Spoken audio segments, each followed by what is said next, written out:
Welcome to POSTCAST. The Utah Jazz defeat the New Orleans Hornets tonight, 104-99. And Ron, the big question was, how is this team going to bounce back after their dreadful performance the other night against the Houston Rockets when they fell by nearly 50? And the start was a little unnerving. They fell behind 29-19. They suddenly had trailed by 56 points in their last 5 quarters of basketball, and I think a lot of people were awfully nervous about what was coming next. Well, the second quarter bailed them out. I thought the energy level that the subs played with coming back into that second quarter, really bailed them out there because they really looked sluggish, and the Hornets were playing like they had left Los Angeles last night. Even though they lost, they played very well down there in Los Angeles. The bench 32-18 there in their second quarter, but that's the type of energy you have to play with in order to win. But,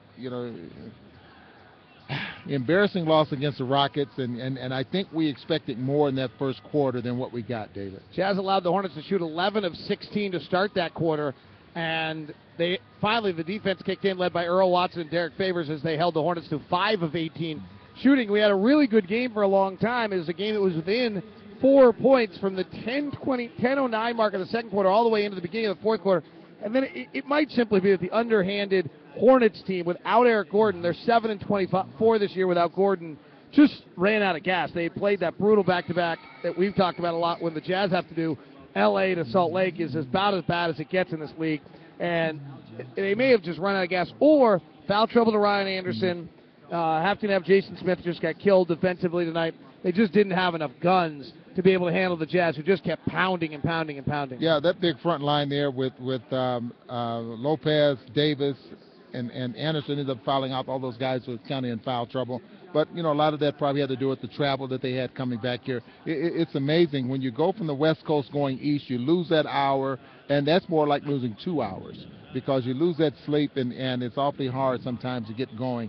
Whereas if you were going the other way, it's like gaining a couple of hours. If they would have played here first and then played in Los Angeles, probably would have been a little more rested. But everyone has to go through it. You try to survive and play your way through it. Just didn't happen tonight. Jazz shoot 28 free throws in the second half of this game.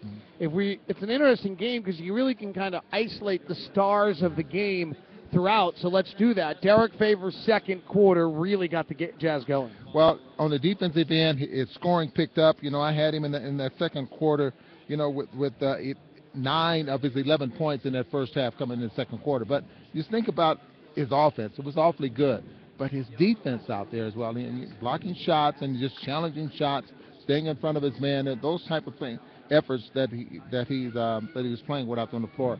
I'd just like to see him get to the position where he's demanding more minutes, and he'll continue to get better. In fairness, he probably did tonight. Yes, hopefully he did.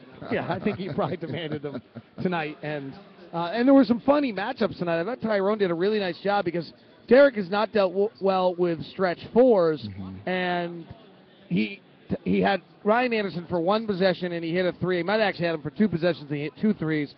And then Ty made sure he never had him again. And I thought that was a really nice work to Ty to put Derek in a position to succeed, and he certainly did. Well, I'm sure the last couple of days here since the loss to the Houston Rockets that they have spent a lot of time on trying to develop matchups and trying to protect themselves, especially from the guard position, with Tinsley and Watson, knowing that they're not an offensive threat, trying to come up with something to hide the fact that they're not an offensive threat. To make things work for him out there on the floor. Because you just led us there, I'm going to skip ahead for a moment.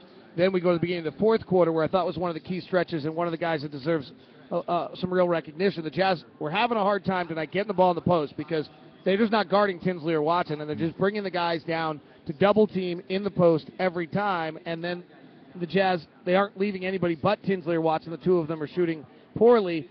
Alec Burks gave the Jazz about 5 to 7 minutes tonight. I don't know the exact time of play at the point, which kind of disrupted New Orleans and what they were doing defensively. And what's interesting to me is New Orleans, when Alec went out of the game and Watson came in, they let Al just work the left block one-on-one on Lopez late.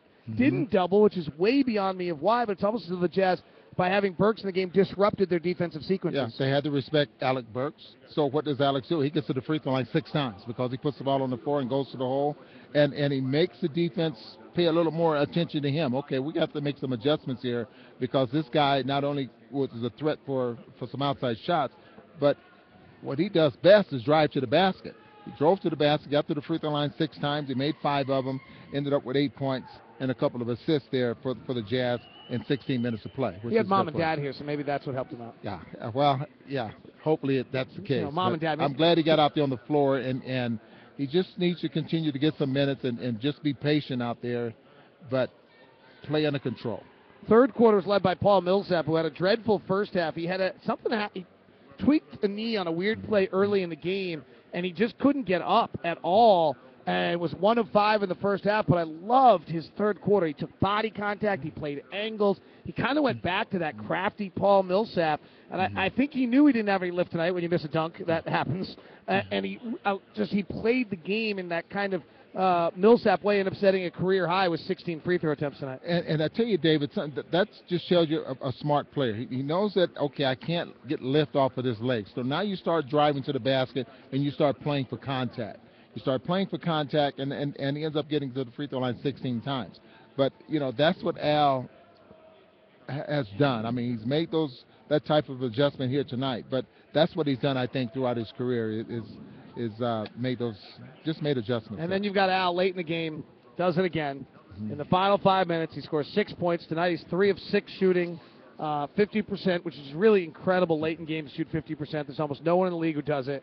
And he carries the team down late. I mean, it was a bad, cheesy line by me on the play-by-play, but then we should call him the bail bondsman because he simply bails us out late in games, but there's something to it. Well, they go to him. They know he's good down the stretch.